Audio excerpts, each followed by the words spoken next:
বসন্ত এসে গিয়েছে আর মা ঠাকুমারা বলতো যে এই বসন্তকালে সজনের ফুল খাওয়া ভালো। বসন্তকালটা সিজন চেঞ্জের সময়, তাই এই বসন্তকালে বিভিন্ন ধরনের রোগ ব্যাধি হয়, যে যার জন্য বা অনেকে ঠান্ডাও লাগে বা বসন্তকালে অনেক কিছুই হয়, তার জন্য কিন্তু এই সজনের ফুলটা বসন্তকালে অবশ্যই খাওয়া কিন্তু দরকার।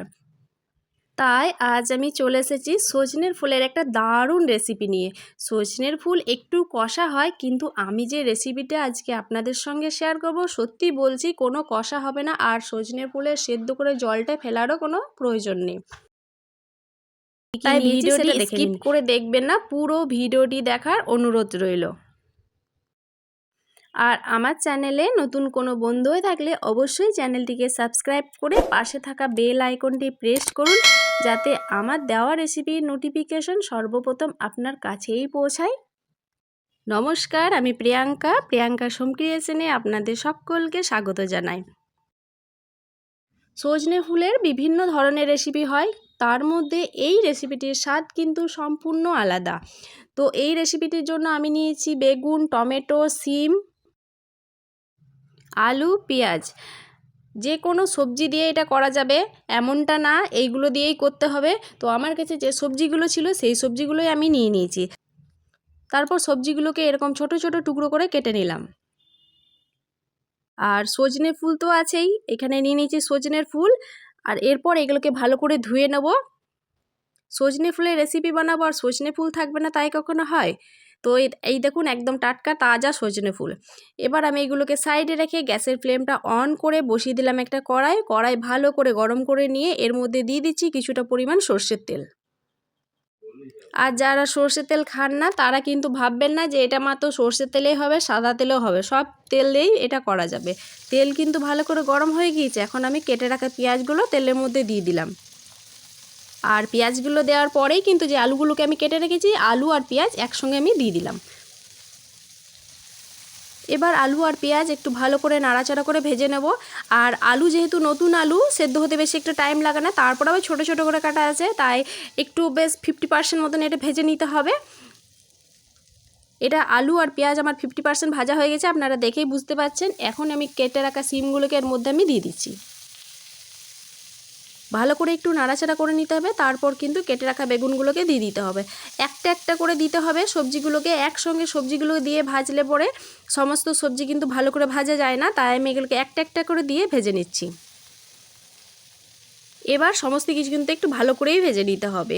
আর আমার সমস্ত সবজিগুলো একসঙ্গে দেওয়া হয়ে গেল, একের পর এক দিয়েছি, কিন্তু আমি একসঙ্গে দিয়ে ভাজিনি। এরপর সমস্ত কিছু ভালো করে একটু লাল লাল করে ভেজে নিয়ে তারপর যে সজনে ফুলগুলো আছে সেগুলোকে আমি দিয়ে দেবো। আর এটা এখন ভাজা হচ্ছে, এখন আমি একটা মশলাটা তৈরি করে নিই। দেখুন আমি একটা মিক্সি জার নিয়েছি, এর মধ্যে আমি সর্ষে আর কাঁচা লঙ্কা বেটে নিয়েছি।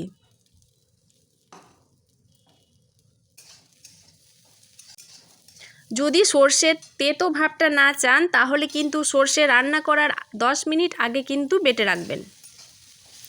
আর আমিও কিন্তু তাই করেছি। এই সবজিগুলো দেখুন ভাজা হয়ে গিয়েছে, সবার লাস্টে আমি কুচনো টমেটোটাকে দিয়ে দিলাম।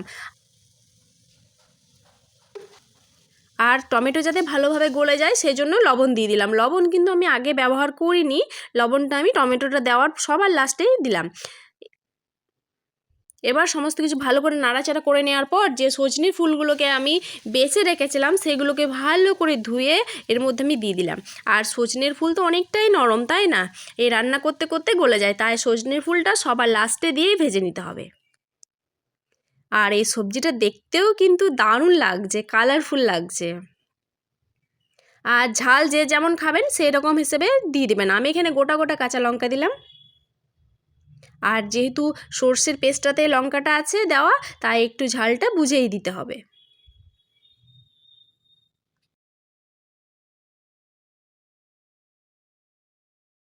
গ্যাসের ফ্লেমটা কিন্তু লোতে রেখে এটাকে নাড়াচাড়া করে নিতে হবে। আর এইভাবে যদি এই সজনের ফুলটা রান্না করা হয় তাহলে সত্যিই বলছি এর কোনো কষা ভাবটা লাগে না। তাই অবশ্যই একবার আপনারা বাড়িতে ট্রাই করতে পারেন, আশা করছি আপনাদের ভালো লাগবে। কথা বলতে বলতেই আমি ঠিক পর্যায়ে চলে এলাম যেখানে আমি সর্ষে বাটাটা দেব। সর্ষে বাটাটা দেওয়ার আগে কিন্তু আমি 10 মিনিট বেটে সর্ষেটাকে রেখে দিয়েছিলাম। যাতে সর্ষের মধ্যে তেতো ভাবটা না থাকে।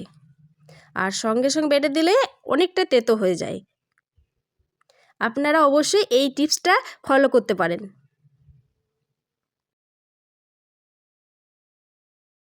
এবার আমি সর্ষে বাটাটা দিয়ে দিলাম এর মধ্যে। সর্ষে বাটাটা দিয়ে কিন্তু বেশি কষালে চলবে না, নাহলে কিন্তু সর্ষে তেতো তেতো হয়ে যাবে। তাই সর্ষে বাটাটা দেওয়ার পর মিক্সির জারটার মধ্যে কিছুটা জল দিয়ে এটা ধুয়ে আমি এর মধ্যে আমি দিয়ে দিলাম। আর যেহেতু আমি এর মধ্যে কোনো হলুদ এখনও পর্যন্ত ব্যবহার করিনি, তবে হলুদটা কিন্তু অপশনাল, আপনারা চাইলেও দিতে পারেন, না চাইলে নাও দিতে পারেন। তবে কালারফুল সবজি লাগছে তো, তাই আমি ভাবলাম আমি তো হলুদটা দেবই, তাই আমি হলুদটা দিয়ে দিলাম পরিমাণ মতো। এবার হলুদটা দেওয়ার পর এটা ভালো করে মিশিয়ে নেবো, যাতে হলুদের কাঁচা গন্ধটা চলে যায়। এবার একটু ভালো করে নাড়াচাড়া করে কষিয়ে নেব। আর এখান থেকে এত সুন্দর একটা ফ্লেভার বেরিয়েছে না, সমস্ত কিছু সবজি তার সঙ্গে সজনে ফুলের ফ্লেভার দারুণ লাগছে। আর এটা গরম গরম ভাতের সঙ্গে খেতেও কিন্তু অসাধারণ হয়। বড় থেকে বাচ্চা এটা সবাই কিন্তু চেটেপুটে খেয়ে নেবে। এইভাবে যদি আপনি একবার বাড়িতে বানিয়ে দেন, দেখুন সবাই খেয়ে নেবে চেটেপুটে।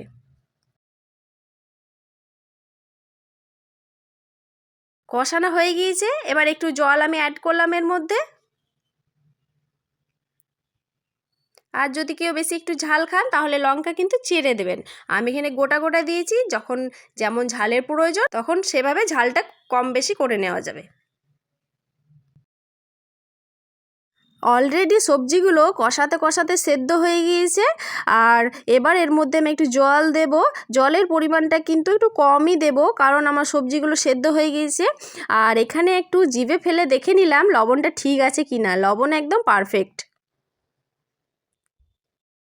এইভাবে 2-3 মিনিট নাড়াচাড়া করে জলটাকে টানিয়ে নেব।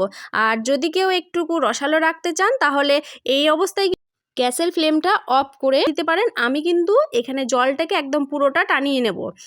আর এই রেসিপিটা কিন্তু পুরো জল টেনে গেলেই কিন্তু বেশি ভালো লাগে। তবে যার যেটা পছন্দ তা নিজেদের মতো আপনারা করে নেবেন।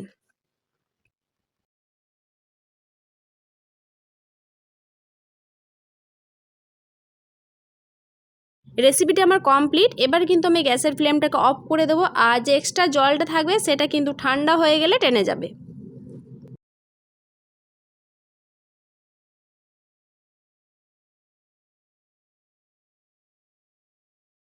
এবার একটা প্লেটের মধ্যে তুলে নিচ্ছি।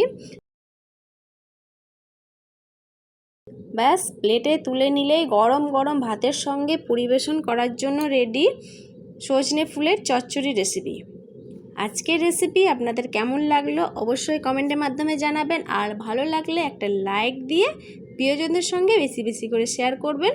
ভালো থাকবেন, সুস্থ থাকবেন। দেখা হবে নেক্সট ভিডিওতে নতুন একটা রেসিপি নিয়ে। ধন্যবাদ।